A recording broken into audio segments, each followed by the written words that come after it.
Quote, I have lived in a dictatorship. There was a ban on everything. Was I less free in my mind? No, I wasn't. Did I become a stupid person? No, I didn't, because no matter how much they looked at me, they could not get into my mind. That belongs to me, and that is under my control if I decide it is, and I can only decide that if I train it. If you don't use it, it shrinks, and if you use it, it grows. So it is up to us. End quote. Being an only child, Marjane Satrapi learned to entertain herself. Writing and drawing were two pastimes she found joy in. You see, in drawing, she found a natural, instinctive way to express herself, particularly concerning her shyness. Loving both drawing and writing, she never felt the need to choose one over the other. As for her, they were always interlocked. Now, movies were also a big inspiration to her artistic expression. As she recalls, she was taken to see The Deer Hunter in 1978, which left quite an impression. The film led her to the realization that art could indeed change one's life. She expanded on this by saying, I read a book, it changes my life. I listen to music, it changes my life. Everything that happens to do with the brain has the power to change your life.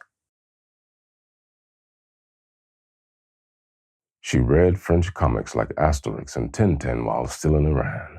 She was also exposed to American pop culture through movies and comics such as Batman. However, they were little more than children's comics and failed to appeal to her on a deeper level.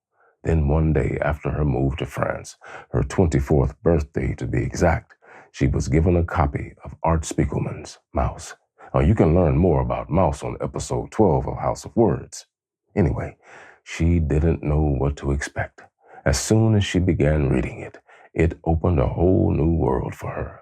She had long been a person who thought in images, so reading Mouse with its biographical style of writing and minimalistic art, yet loaded with tons of drama and intensity, she immediately realized the potential of graphic novels, the possibilities the format allowed to be explored.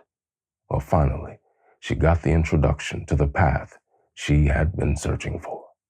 Quote, here's the problem today. The description of the world is always reduced to yes or no, black or white, superficial stories, superhero stories. One side is the good one, the other one is evil. But I'm not a moral lesson giver. It's not for me to say what is right or wrong. I describe situations as honestly as possible, the way I saw it. That's why I use my own life as material. I have seen these things myself, and now I am telling it to you. Because the world is not about Batman and Robin fighting the Joker. Things are more complicated than that. And nothing is scarier than the people who try to find easy answers to complicated questions. End quote.